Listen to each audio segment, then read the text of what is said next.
Hello friends, ഇന്ന് നമുക്കൊരു പടവലങ്ങ കറി എങ്ങനെയാണ് ഉണ്ടാക്കുകയെന്ന് നോക്കിയാലോ. പരിപ്പൊന്ന് നന്നായി കഴുകിയതിന് ശേഷം വേവിക്കാൻ വേണ്ടി വെക്കാം. പരിപ്പ് നന്നായി വെന്തിട്ടുണ്ട്, ഒന്ന് ഇളക്കി കൊടുക്കാം. ഇതിലേക്ക് അരിഞ്ഞു വെച്ചിരിക്കുന്ന പടവലങ്ങ ഇട്ട് കൊടുക്കാം.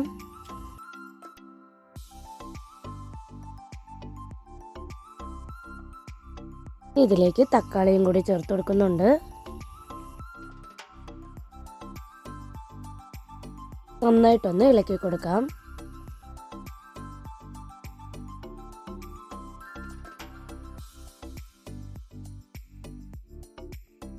നന്നായി തിളച്ചതിന് ശേഷം ഇനി ഇതിലേക്ക് പൊടികൾ ചേർത്ത് കൊടുക്കാം.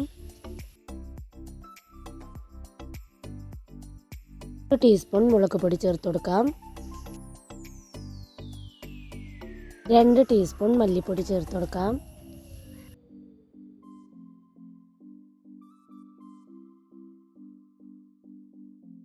1/2 ടീസ്പൂൺ മഞ്ഞൾപ്പൊടി ചേർത്ത് കൊടുക്കാം.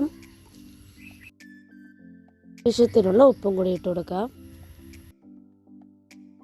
നന്നായിട്ടൊന്ന് ഇളക്കി കൊടുത്ത് പടവലങ്ങ വേകുന്നത് വരെ ഒന്ന് വെയിറ്റ് ചെയ്യാം.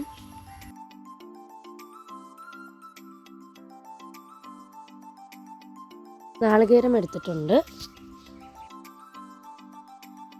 ഇതിലേക്ക് കുറച്ച് കുരുമുളകും കൂടി ഇട്ട് കൊടുക്കാം.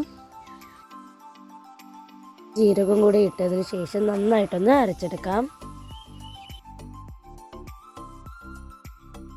പടവലങ്ങയെല്ലാം നന്നായി വെന്ത് വന്നിട്ടുണ്ട്.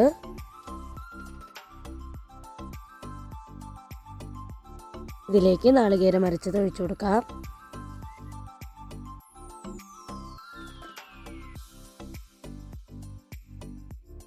നന്നായിട്ടൊന്ന് തിളച്ചതിന് ശേഷം നമുക്ക് ഫ്ലെയിം ഓഫ് ചെയ്യാം. കടുക് വറുക്കാം. എണ്ണ ഒഴിച്ചു കൊടുക്കുക. എണ്ണ ചൂടായി വരുമ്പോൾ അതിലേക്ക് കടുക് ഇട്ട് കൊടുക്കാം.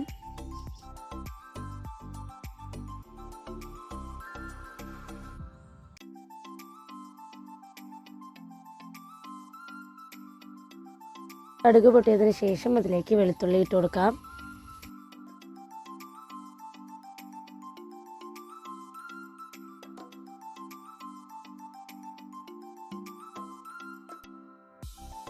പടവലങ്ങ കറി നല്ല അടിപൊളിയാണ് കേട്ടോ. എല്ലാവരും ഇതൊന്ന് ട്രൈ ചെയ്ത് നോക്കണേ. വീഡിയോസ് ഇഷ്ടമായാൽ ലൈക്ക് ചെയ്യാനും ഷെയർ ചെയ്യാനും സബ്സ്ക്രൈബ് ചെയ്യാനും മറക്കരുതേ.